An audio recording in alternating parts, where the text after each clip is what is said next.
been my pleasure to be here and to meet many of you, to enjoy the conversations, the questions, the interest, the zeal, just to learn about God's creation, and especially to learn it in such a way that it can be presented to win souls, which is right in line with your theme, Win One in 21. That's exciting right there. Everything we do is to ultimately fulfill God's plan and His will, right? And it all boils down to one thing: go out and win.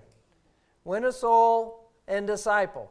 Because when we disciple, then we're increasing the evangelism force. And it continues to perpetuate then the number of soul winners that are out there. We can't keep it to ourselves. One of the things that we're doing and addressing this evening is, and we started Sunday with creation evangelism, is learning how to present the legitimacy of the creation science model. And importantly, making it rational, making it relevant to the world today. People are asking, well, I've learned evolution. I've learned that the world is 4.5 billion years old for the universe, and the earth is millions of years old. Tell me, how do you answer the contradiction here between what the Bible says and what science says? Now, back a number of years ago, I was invited to speak at North Dakota at the university there, and before I got up there, the professor of evolution at the university called me. He saw a flyer and got a hold of my name and number and called me while I was in Fayetteville and said, well, I understand you're coming up here to conduct this seminar. I'd like to invite you to come and talk to my class. And I said, well, I'll be glad to do that. And we didn't talk much more about anything other than that invitation. So I got up there at the university, and that was going to be a Monday morning. And so we were walking to class, and he was saying, now I want to let you know I'm going to refute everything you have to say on Wednesday. I said, okay, well, that's fine. Yeah, at least the students get to hear it once. And the opportunity that gave me was to present the credibility of the creation science model. The first thing I said was, I am not attacking or critiquing or criticizing the evolution model. Now, that disarmed them right there. They don't have to be in defensive mode and be on guard about what I was saying. I said, here, my goal is this, is to present the credible evidence for creation science, that this is a legitimate scientific model because of the empirical evidence that we can provide. That was acceptable. The professor came down after class and told his students, this presentation makes the creation science model credible. That was my goal. That is what we have to do when we approach people when we're talking about creation evangelism. And I don't know how many people you're ever going to meet who that is their big point. You know, you have to tell me all about creation and the evidence for creation. A lot of people don't need to hear that, but a lot of people do. And our culture is so secularized and far more sophisticated in its training, let me say indoctrination, than ever before. And what I mean by that is, you get on the internet or you get on TV and you're listening to nature programs or National Geographic, or you get onto the internet and you're looking at science sites, and everything's evolution. Everything's evolution.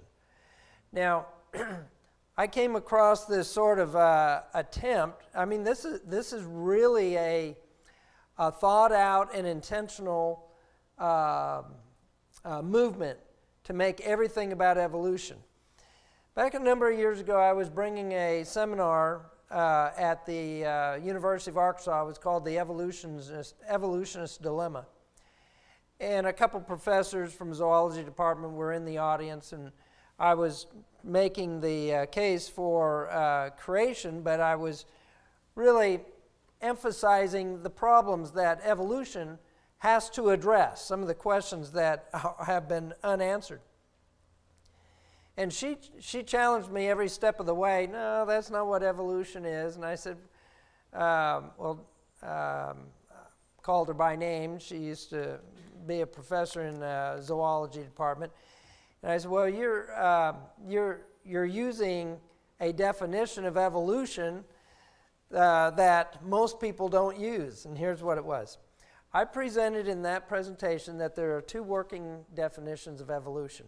One, change. You look it up in Webster's dictionary, it means change. Change. Everything's changed. In fact, when I went into her office one day and I was talking to her, she said, well, don't you believe in change? I said, yeah, things change. Well, you're an evolutionist. I said, well, Dr. Kramer, you know that's not what people think about evolution. Evolution, if you went out on the street, out on campus, and you asked someone, what is evolution? They're not going to say change. They're going to talk about the Big Bang. They're going to talk about the origin of life. They're going to talk about speciation, how everything came from a single cell. And that's how I was defining it. And I said in the lecture at that time, that this is the way evolution is defined. This is what it means to most people. Now, during that particular meeting, I had made a comment that in defining evolution and also the law of biogenesis, and I'm going to talk about that tomorrow night. But she had challenged me on that point. She was being belligerent by that time. In fact, so belligerent, she was irritating the audience. I mean, one of these college professors, she's sitting there shaking her head, no, and blurting out, no, that's not right. And one student, it was some student off to my left side, she stood up and said, well, Dr. Kramer, that's what I was taught. No, you weren't. Anyway, I had the whole audience on my side by that time. They understood what I was saying. Well, then she challenged me on a definition, and I read right out of the book that we use at the University of Arkansas. And I made mention that, Dr. Kramer, you were sat on the committee that approved this book, and I'm using the definition of the book you approved. That was the last time that book was seen on campus. It disappeared after that semester. Not only did it disappear out of the classroom, but it disappeared off the library shelves as well. That's how blatant these folks are. And it was substituted with a brand new book that started evolution in chapter 1, 2, 3, 4. It wasn't chapters 14, 15, 16 anymore. It was chapter 1 through 24. So the entire book had been changed just to teach evolution. That is the response. That's how diabolical this really is and how serious they take the challenge. And that's what we're faced with. So when I say that we are in a more sophisticated culture in this regard, our kids and adults are being trained and educated with this indoctrination, with these thoughts of evolution. And you pick it up in your language because it becomes so much a part of the culture, you're not even aware of it. So we have to have answers to the questions. Now, we're going to deal with the evidence for the creation science model. That's what we're talking about this evening. And we're dealing with empirical evidence. Now, that's a fancy science word that means we're dealing with the natural world, the physical phenomena, things that you can weigh and taste and feel and measure. That's all empirical means. It just sounds nicer than saying physical or natural. It's the empirical evidence. Okay, so that's what we're going to get into. I've already given my testimony Sunday morning, how I came to be an atheist because of the lack of answers. I was trained in evolution when I started out in college at UC Irvine. That school, the UC school system, is basically set up for evolution. That was back in '74. And you took Evolution 1, Evolution 2, and Evolution 3 for the whole year. I mean, everything was all about evolution. And it's a miracle that I even got saved. When I look back to see how steeped and indoctrinated I was into the humanism and the atheism, even our literature class and our history class and our philosophy classes.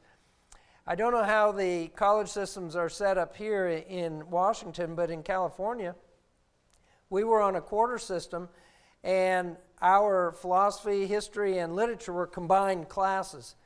And so we had it was team taught by a philosopher, a historian, and an English lit professor. We read 3 books each quarter, and the themes were all about why God could not exist. So in biology, we're learning about evolution, and in history and philosophy and in literature, we're learning why God can't exist. That's why I say it's a miracle anyone gets saved. And yet we were winning souls on campus there when I got into a Christian group. And a guy came, I met a guy, and he was able to answer my questions. That was a big deal, a very big deal. And then I plugged into a Bible study with guys who dealt with apologetics. That was back in 1974, and I've been in apologetics ever since. Finding out, meeting the need of answering questions that people ask, because that's where I was. Now, we have the chicken or the egg. This is really, it's a funny question. We like to play around with it, but this really hits at the heart of something very, very profound. Because another way to ask this question is, well, who made God, or who made man? That's another way of asking this question, which came first. Because the humanists say that man is nothing, God is nothing more than a figment or an invention, a creation of man, and not the other way around. So really, that's just how profound this is, and being able to answer the question is going to be very important. So we can talk about science. Science can answer that question.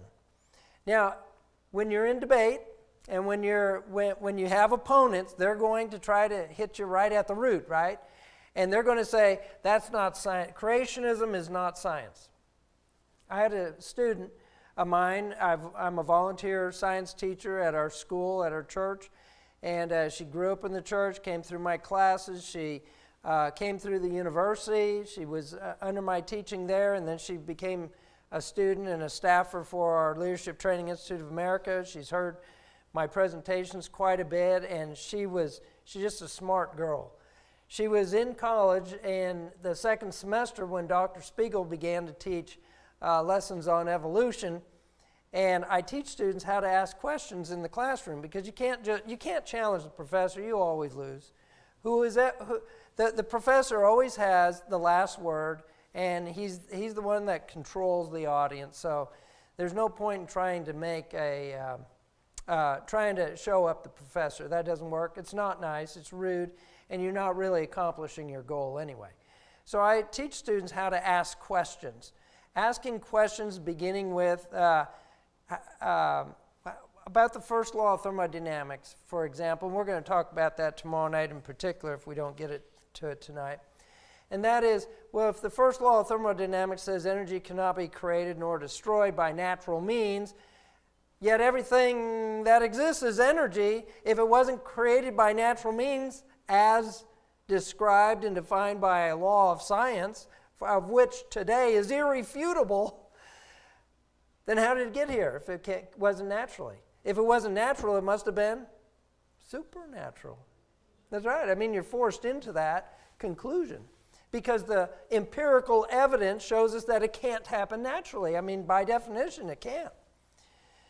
She brought up these questions and started leading them through those questions, and by the end of class, he said, well, I'm not prepared to answer these questions. Come back Wednesday and I'll be ready. And so they came back ready, and she said he had one book in his hands. It was Webster's Dictionary. He opened it up and said, science, and defined the empiricism or the naturalism of science, and said, creationism is religion and has no place in the science classroom, and we won't discuss it. That was his answer. Wow, what kind of answer is that?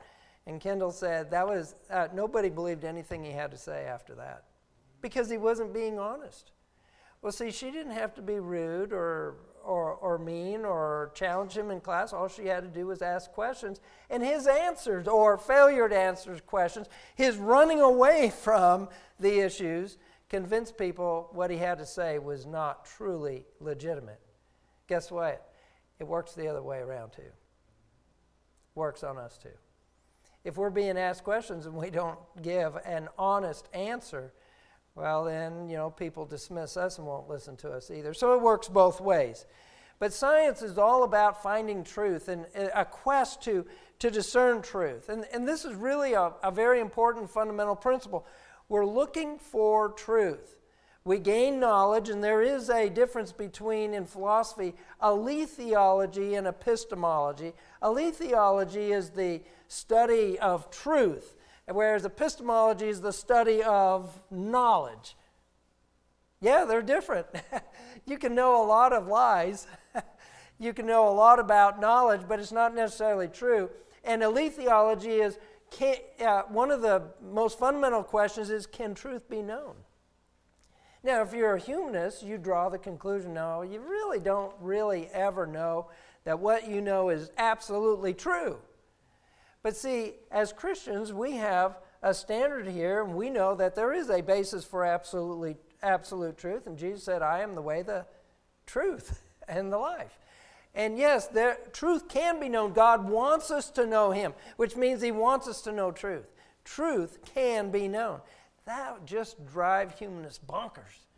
I mean, you can't know that. You're so arrogant. You're so vain. You're so proud. I mean, how can you possibly claim absolute knowledge?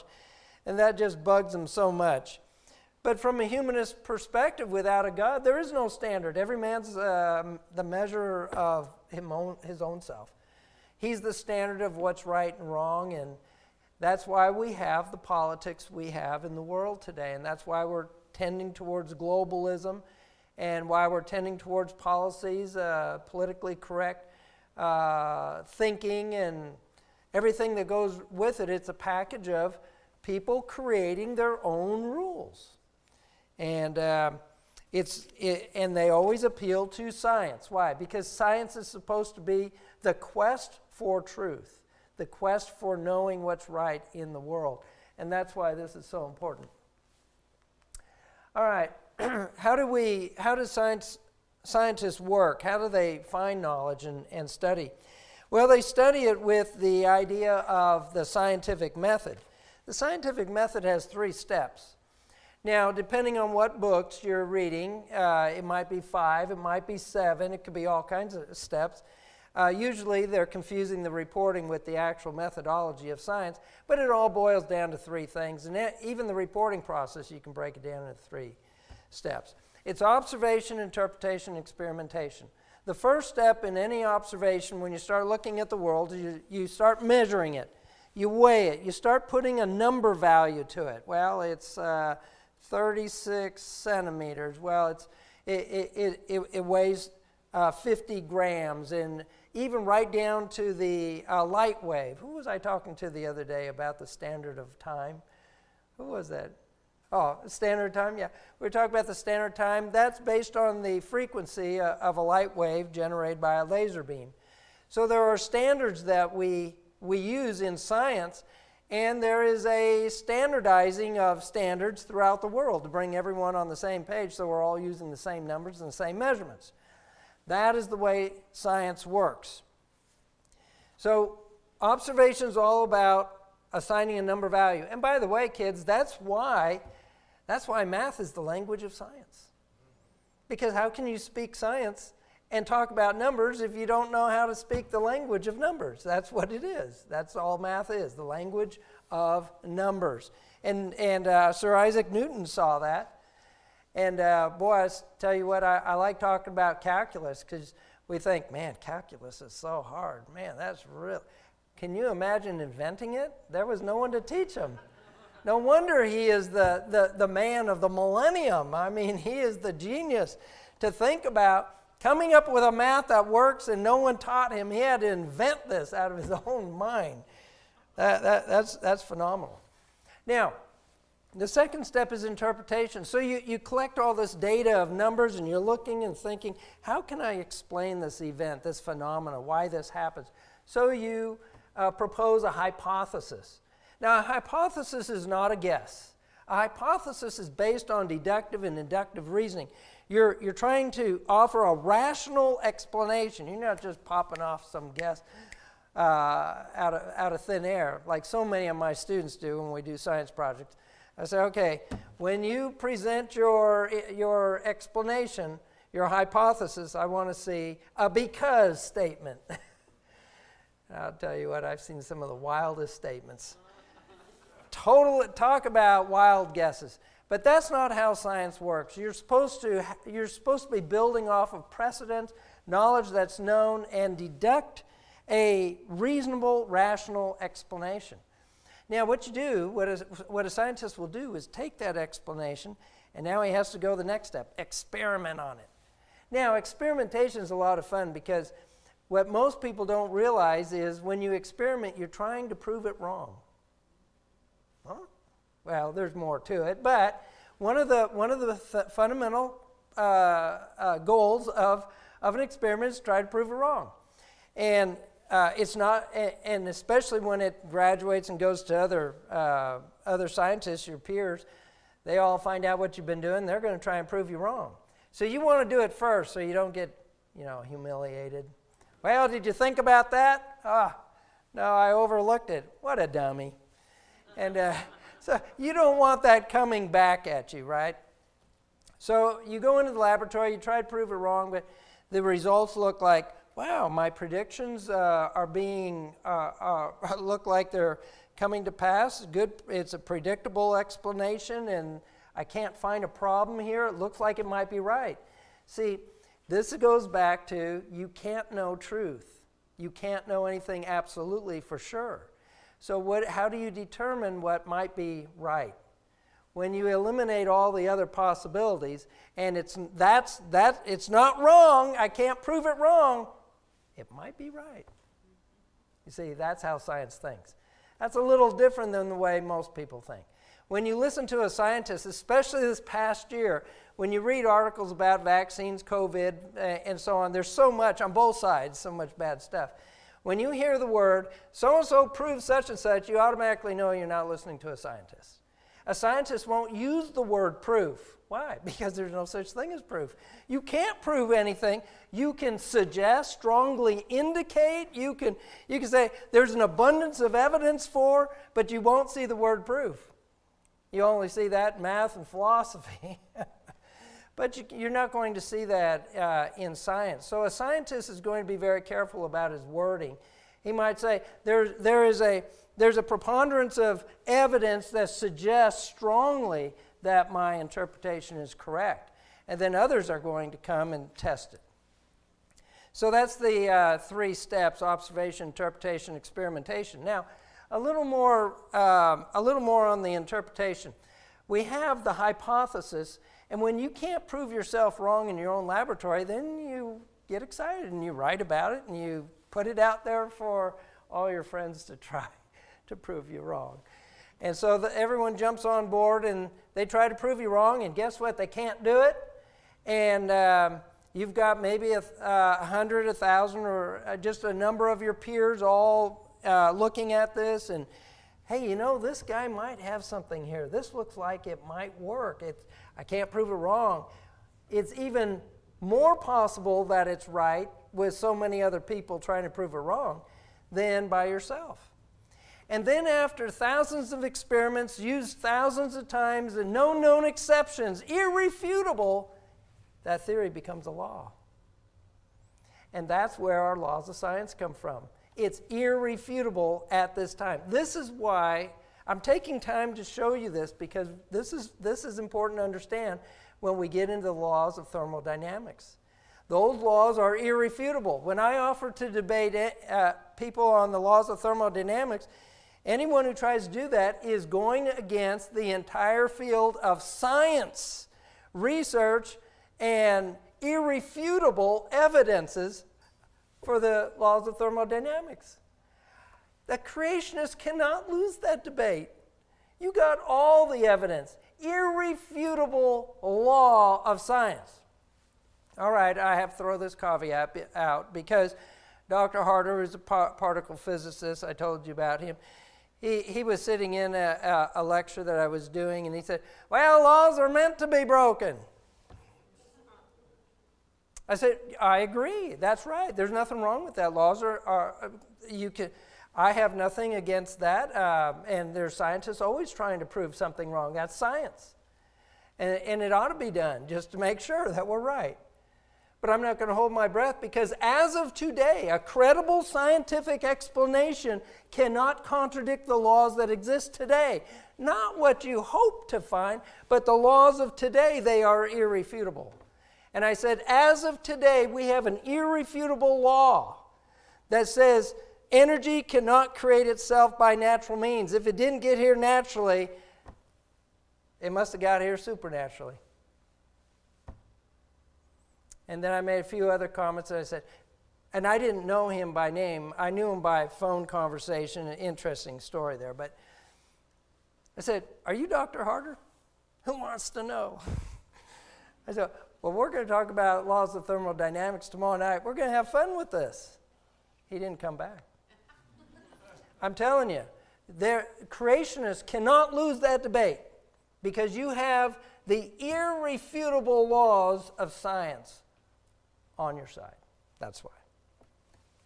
So anyway, that's how we use laws, and that's why it's important to understand that, because when you are presenting information that I'm going to give you, we're talking about, for the most part, laws of science. These are irrefutable arguments.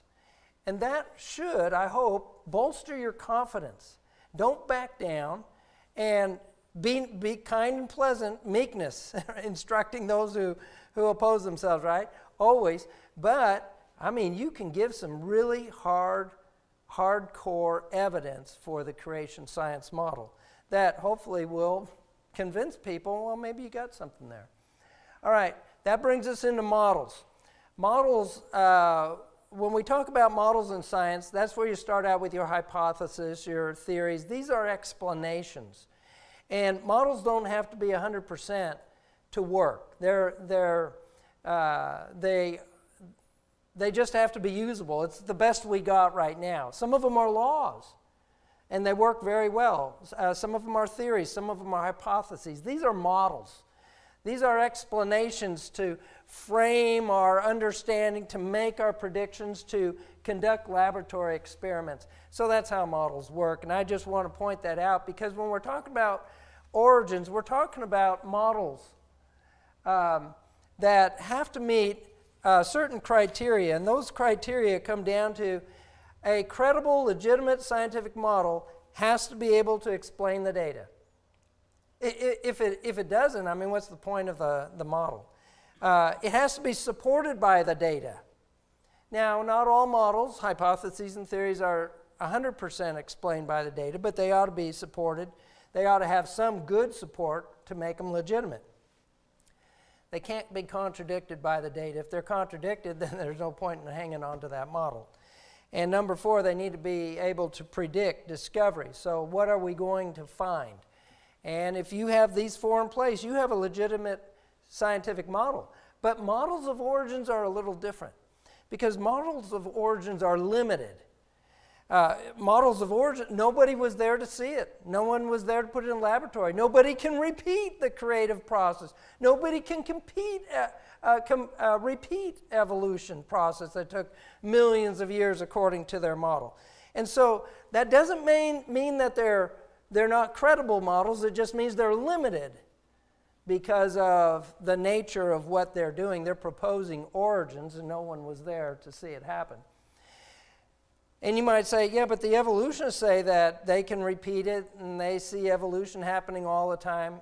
No. Now, here I've got a quote here by René Delbecq, who is a Nobel Prize winner, and he said, the evolutionary events that took place over a period of many thousands of years cannot be repeated in the laboratory. Well, we know that even with Drosophila melanogaster. How many have heard of that? Really? I call that the the little creature, the little fruit fly with the big name. That's the fruit fly. Drosophila melanogaster has been just a model animal for studying genetics. A lot has been learned. But over 100 years of thousands of generations of these flies, under accelerated mutational events, being bombarded with all kinds of radiation and trying to manipulate and cause all kinds of mutations, after 100 years and thousands of generations, they're still fruit flies. The reason why I say it that way is the evolutionists had hoped to find that this would be a final demonstration that, yes, evolution can be repeated in the laboratory. And then they concluded in the 1990s, Drosophila melanogaster was still Drosophila melanogaster and always would be Drosophila melanogaster. Why? Here's their interpretation. It's because it's at the dead end of the phylogenetic tree. You know the phylogenetic tree, you got the single cell and then everything branches out and becomes whatever they are. Drosophila melanogaster. Well, when you come up to the final tip of the branch, you're at a dead end. It's not going to evolve anymore. It's reached the end. It's a dead end. How do they know it was at the dead end? Because it's not changing anymore. Why is it not changing anymore? It's at the dead end. How do we know it's at the dead end? It's not changing anymore. Now we're in circular reasoning, right? And some evolutionists call that out. Not all, but some evolutionists call that out. But anyway, that's how they rationalize the results. It's at the dead end. That's why. And it's not that evolution doesn't happen. So then the argument was, well, you can't expect millions of years of evolution to be compressed and represented in the laboratory. Okay, fine. That seems a reasonable excuse, but let's call it what it is. It's an excuse. It's not evidence. It's an excuse for the absence of evidence. It's an excuse for why you can't give the evidence to demonstrate evolution in the laboratory. Well, that's one of the reasons why you have these quotes are so important. Evolutionists who are recognizing and admitting, no, you can't repeat the process of evolution, million years worth of evolution in the laboratory. All right, if you can't do that, what are you missing? Laboratory evidence and repeatability that your model can occur. All right, now this brings us to the evolutionist dilemma, and that is they are very biased. That regardless of what the evidence might be, for example, the first law of thermodynamics and the second law of thermodynamics is going to lead us to the only alternative explanation is, well, must have been supernaturally created. They will deny that and say it can't be because it has to be natural in order to be science. Why? Why does it have? Why don't we follow the trail to truth? You see, what that tells us is they have presumed the conclusion before the evidence. And they're looking for evidence to prove what they already believe. They don't believe because of the evidence. And when you talk to them, they can't see that. They take it for granted. And that's a problem. They look at a particular part of the universe, a very small part, like this illustration shows. Wow, just looking at the elephant trunk or just looking at the elephant tail or the leg or something. They're not seeing the whole picture. And they're not interested in seeing the whole picture and following the data. They've already made up their mind what the conclusion will be. It has to be a naturalistic, atheistic, secularized, humanistic explanation, or it's not science.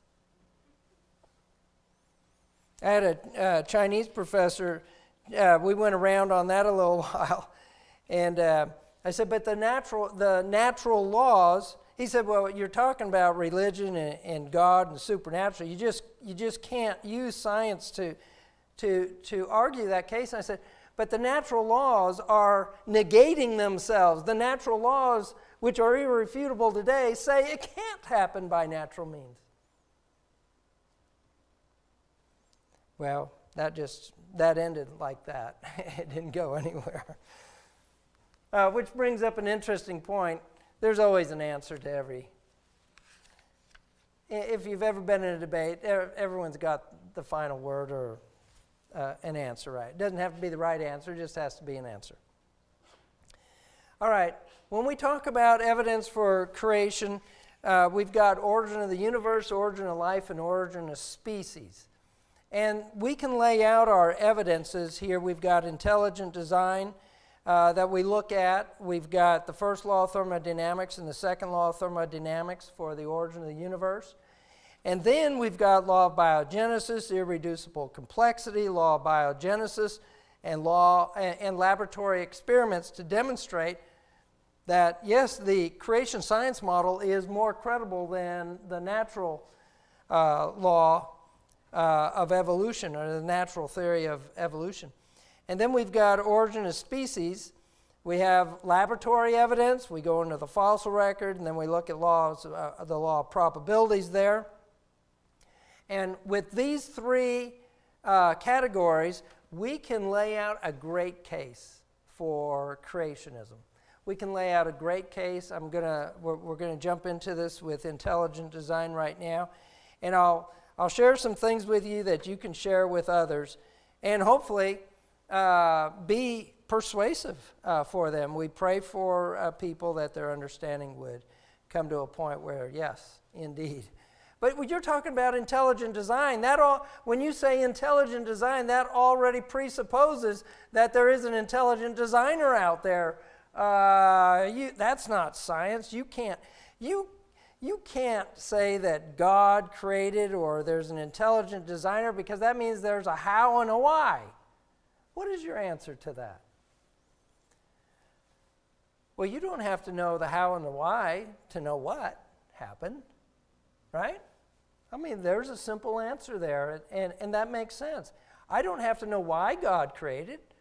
And just because I can't put God in the test tube to figure out why he did it or how he did it doesn't mean he didn't do it.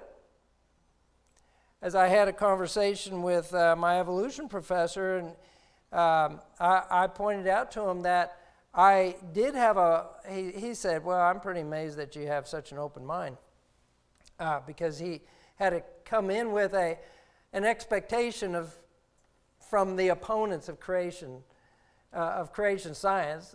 He already came with a preconceived notion of who I was and what I thought. And so he was pleasantly surprised. Well, maybe you're not such an idiot after all. And but anyway, we got into the conversation, and I was pointing out to him that my open-mindedness was just simply the ability to be open to the evidence and follow the evidence wherever it led. Whereas he, on the other hand, automatically and arbitrarily dismissed the supernatural. So I said, look at that. You put blinders on yourself, and you will only entertain naturalistic explanations, even if it doesn't make sense, even if it contradicts the laws of science. That's not good science. That's bad science. Now, when we talk about intelligent design, the evolutionists will attack creation science on this very argument of intelligent design. And yet, intelligent design is perfectly legitimate. We use it in forensics and historical science all the time. We're always looking for what happened in the past. Those events, even a murder. You're not going to repeat a murder to determine who the murderer is and what happened. You may never find out what the motive was, or the how and the why, but you know it happened. Same way with creation. It happened. There's evidence for that. That's all we're talking about. But you see, this is really a hypocritical statement on the part of the evolutionists. You can't use intelligent design arguments. That's not scientific. Oh, really? Well, tell me about the SETI program, Search for Extraterrestrial Life. What is that all about? There we are, we're sending signals out into space. What kind of signals are we sending out? We're sending out intelligent, non-random signals. We're messaging, and the premise is this. If there's intelligent life out there and they detect these radio signals or microwave signals or whatever, laser signals, whatever we're sending out, whatever they pick up, they will recognize that was not randomly generated. That is the sign of intelligent life. What is the premise? Design. It wasn't randomly, but it was intelligently designed. Therefore, there must be an intelligent creator behind this signal. Guess what we're doing? We're set up our antennas, and we're scanning the heavens and out in outer space. We're looking for signals. In fact, just a few days ago, I think it was Friday, they just came out with a report. They just saw, and we're excited in the headlines. Scientists have discovered non-random signals coming out of space. Everyone's excited. Why? Because if it's non-random, it suggests intelligent design. Now wait, I thought intelligent design was not legitimate science. Well, it's not legitimate if you're a creationist, but it's okay for them looking for alien life in outer space. That's hypocrisy. So you see, these are arguments by convenience, not arguments for truth. They're promoting their agenda. Now, this is really interesting that we're looking for very simple, non-random patterns coming out, radio signals coming out of space. And then we'll conclude, that had to be intelligently designed. The reason why I say that's so interesting is because we have intelligent design code and message going on right now. Everywhere, we're surrounded by it. It's called the DNA molecule. You got 30 trillion cells in your body, and every cell has this very complicated messaging program written into it that produces what you are, this massive complex material sitting here that can think and feel and reason and talk and move around and eat and do all these complex things. How is your body able to do that? You have a very complicated code. It's a code, just like computer programming, right? You write a code and the computer does the computer might do what it was coded to do if you work with computers, right? And so here you're coding and you're putting a message in there to tell the computer what to do. That's what your DNA code is. Your DNA code, they're in your chromosomes, is telling your body, your cells, what to do. That's an incredibly complex, that's far more complex in its messaging than a dit dash dit. And that's all it takes coming out of space, and we're going to jump up and down and get excited. We found intelligently designed signals. Well, man, look at this molecule called DNA with this incredibly complex programming. Now, if anything shouts and screams intelligent design is the DNA molecule, that code is far more complicated than anything we're looking for out in outer space. If you can conclude that signals out of space is intelligently designed, how much more we should be concluding that DNA molecule is indeed intelligently designed, and just look what it's producing.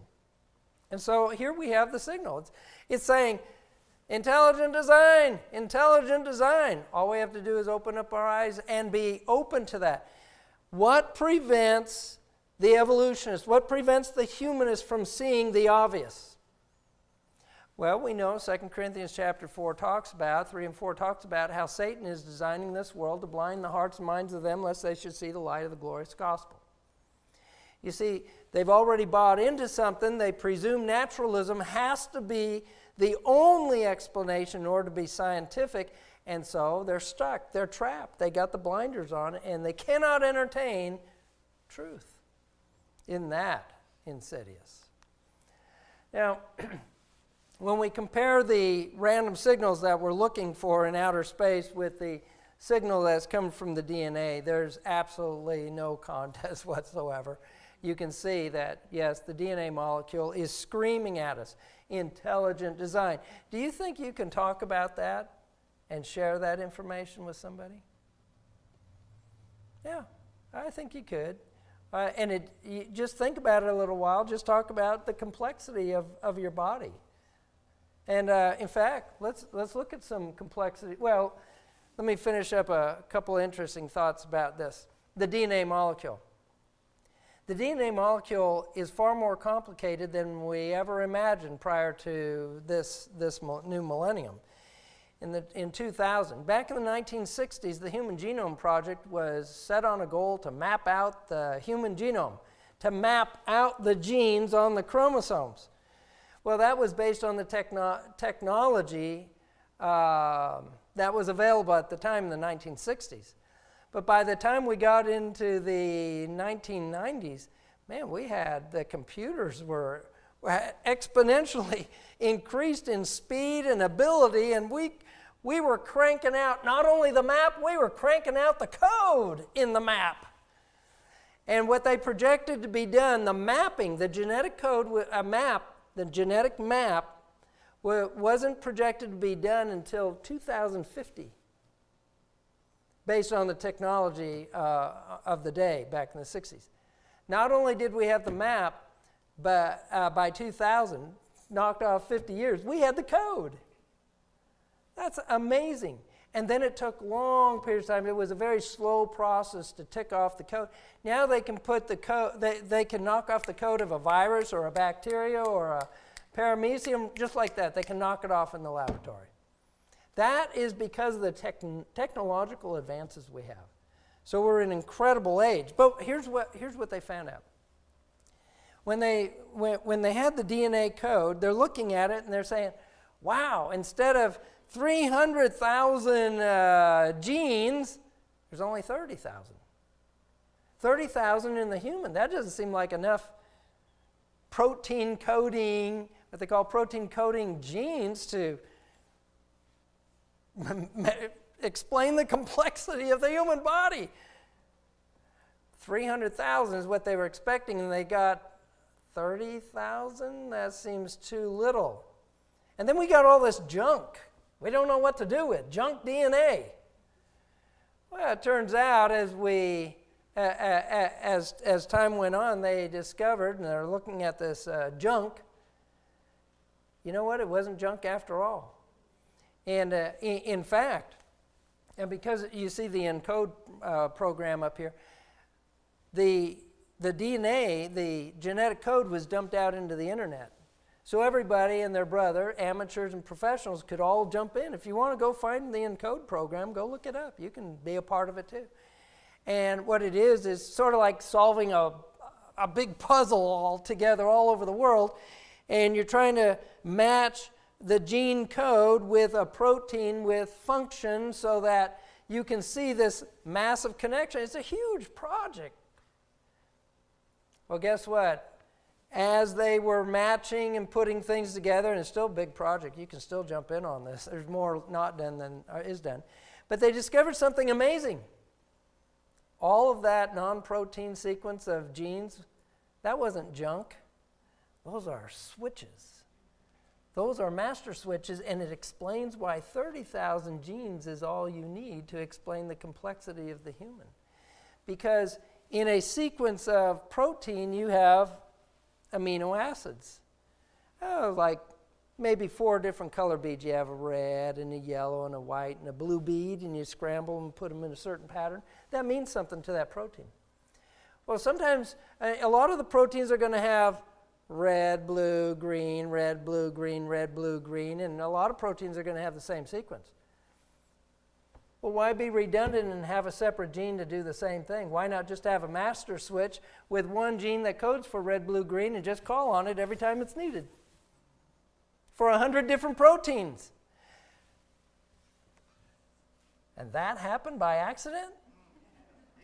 I mean, how many of us can sit down and work out a hierarchy of, it was like writing subroutines in a computer program, and you do write subroutines and then you call on them in your master routine, main routine, and you keep calling on those subroutines every time you need to repeat it. Those computer programs are intelligently designed. That human DNA is not just a string of nucleotides of information. It's filled with switches and switches that control switches, master switches. And they control whole body segments as well as just the details. When you start getting into this, you look at it and say, that did not just pop into existence by accident. That screams, once again, intelligent design. So there's no junk DNA. Those are just switches. It was junk thinking. That was the problem. All right, and so out of the genomic or the Genome Research Journal by that name, I saw this quote, and it was, "The deeper we probe into the space of the genome, the more complex it becomes." Yeah. And you know what that means? Intelligent design. All right. I'll just wrap it up with a couple examples of design. The eye design is simply incredible. It's unnatural. It's unnaturally complex. Robert Jastrow, who is an astronomist and an evolutionist, I like reading his stuff. He's one of the more honest evolutionists. He's critiquing evolution. He says the eye appears to have been designed. No designer of telescopes could have done better. How could this marvelous instrument have evolved by chance through a succession of random events? Many people in Darwin's day agreed with the theologian William Pauly, who commented, "There cannot be a design without a designer." Now, Robert Jastrow is not arguing against evolution. What the evolution, you might say, well, he just said that it couldn't happen. Yeah, that's what he's saying, but the evolutionists look at this stuff and say, wow, it happened anyway. That is their mindset. Wow. It defied all odds and it happened anyway. And then you got the brain. The human brain, 3 pounds of the most complicated material in the whole universe. A computer specialist wrote, "The human brain itself serves as some sense a proof of concept. Its dense network of neurons apparently operates at a petaflops or higher." That's 1,000 trillion. That's 1,000 trillion events going on just to process the information. I mean, we can't even imagine that, and yet our brain's doing it. Our brain's doing the unimaginable. Yet the whole device fits into a 1-liter box and uses only about 10 watts of power. That's incredible. That screams intelligent design. And then I like this one, body symmetry. You know, we have an arm over here and balanced by this one, a leg over here, and a leg over there, and eye here, ear. You know, everything I've ever seen come out of an accident playing with Play-Doh. Yeah, I've got grandchildren. And you play with Play-Doh, and it doesn't look like it's been designed. You start looking at that, and your kids are playing with it, even though they're trying to put some effort into it. They got an arm here, and a leg coming out of their head. And I mean, if it's by accident, you wouldn't expect symmetry if it's by accident, and yet, how come we're all balanced and all the animals are balanced and the worms, in fact, are balanced? Why is there any order, semblance of order in all those things? That doesn't scream accident. That screams intelligent design. Can you use that? And then what about science looking? There was a Smithsonian article that I came to. It was rather amusing because in reading that article, in 1991, the July issue of Smithsonian Journal said, the article described how engineers are looking to nature for design ideas to design their boats, like fish, and planes more like birds. And I got to thinking, you know, that's really funny. Here are these accidents out of mindless molecules put something together that man can't even think of himself. He has to go look at the mindless molecules and what they did in order to come up with a better design than what man can come up with. That just tells us that, man, whatever put the animals together was more intelligent than the man. It screams at us, intelligent design, above our own capabilities.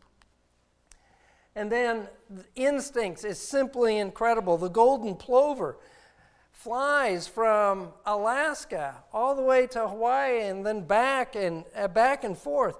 And this is simply phenomenal. This bird has no bearings, no mountains, no terrain to use for guidance. It's just flying over the same waves. And all waves look alike. Well, some are bigger than others, but it's all the same. How do you know where you are out in the middle of the ocean? You're flying around. And what's worse for these birds, they can't swim. So once they take off, they're committed.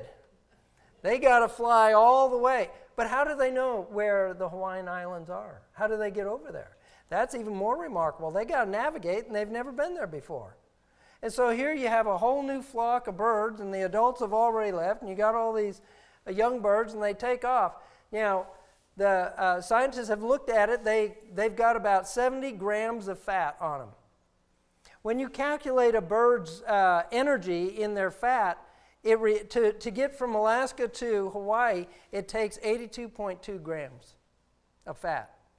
Now wait, they're falling short. They're going to fall about 800 kilometers short of Hawaii. Yeah, they're not going to make it. How do they do it then? Flight formation. And not only does flight formation help reserve energy, they got excess for headwinds. And they make it just fine.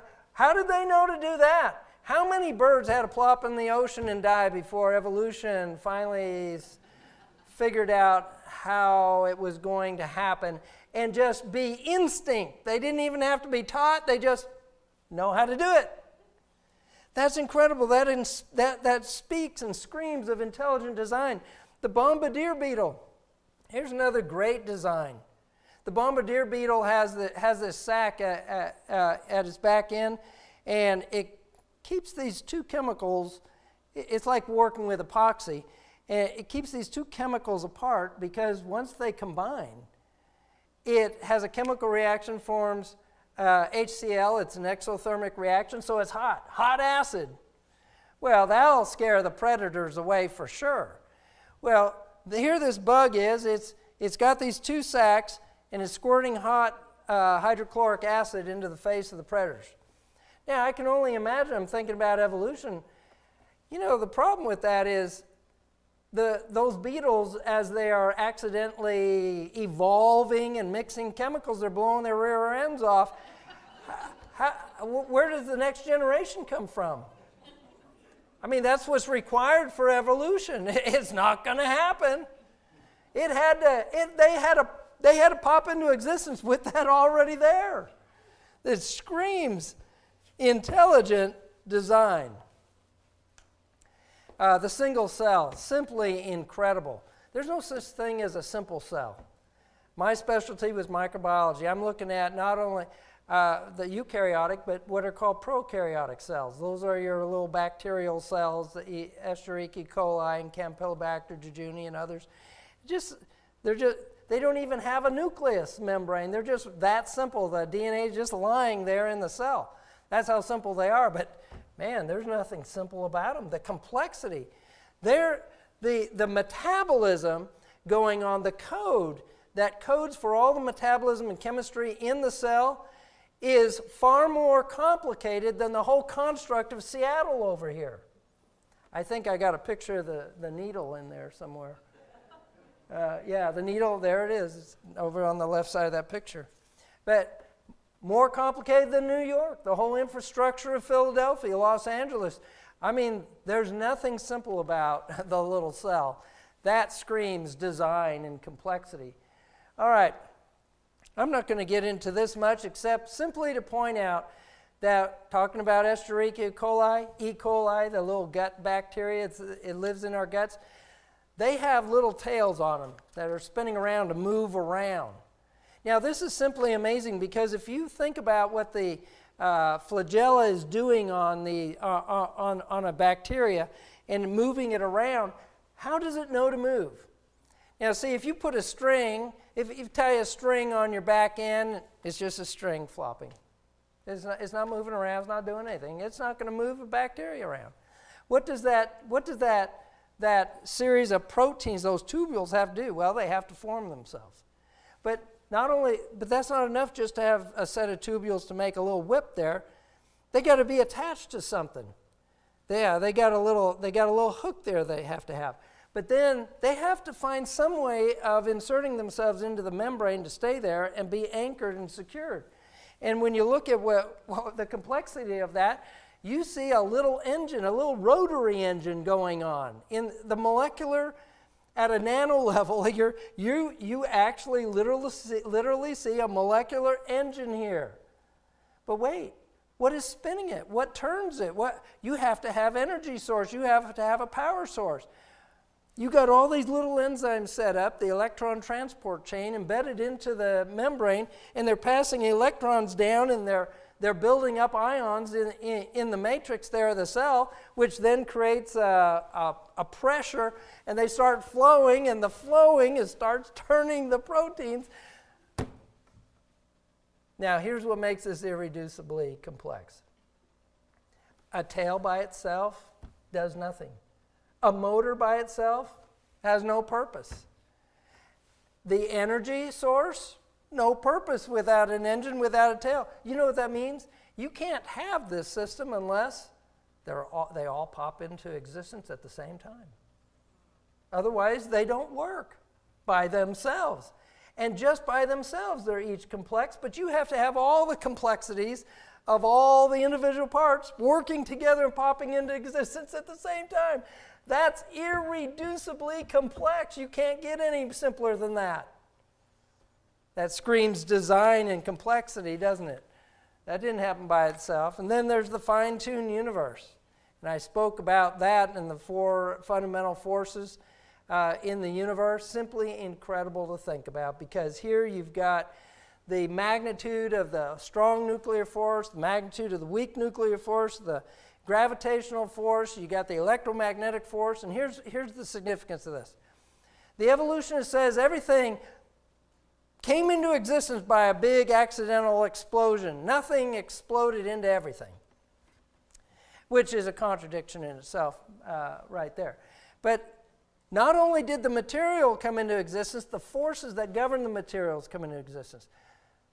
The strong nuclear forces hold the protons together in the atoms that are the building blocks of everything. But wait, what if those why is the strong nuclear force that strong, that particular strength, that magnitude? If it was just a fraction of a percent greater, everything would collapse. And if it was a fraction of a percent less in magnitude and strength, everything would fly apart. Same way with all the other forces. You have to have them finely tuned to be the magnitude that they are. Or we cannot exist as a world. There would be no life possible. That tells us that whatever designed everything had to have in mind intentionally preserving life and making life possible, and fine-tune the universe. Oh, but it gets even more fine-tuned, because not only do you have the force of those, the magnitude of those forces that have to be a certain force, a certain magnitude, they have to relate to one another in a very precise ratio of magnitude. Even the mass of the electrons and the mass of the protons, if they're just slightly off, the atoms won't stick together. And that just popped into existence by an accidental explosion? I don't think so. Think about the probability that, and we'll end with this thought. Here you got the probability that the strong nuclear force is going to be that particular magnitude. All right, where did it come from? From a big explosion. What's the probability that it popped into existence at that magnitude of strength? Well, since it just popped into existence, it could have been infinitely less or infinitely greater. That's 1 in infinity that it popped into existence at that magnitude. Then the weak nuclear force, what's the probability that it popped into existence at that particular strength of magnitude? 1 in infinity. What is the probability that electromagnetic force popped into existence by accident at that particular strength? 1 in infinity. Same way with the gravitational force, 1 in infinity. What's the probability they popped into existence at that particular ratio for their force strength? 1 in infinity. What about the possibility that they popped into existence by accident for their mass ratios? 1 in infinity. 1 in infinity times 1 in infinity, 1 in infinity. It keeps going on. There must be an intelligent designer. Amen.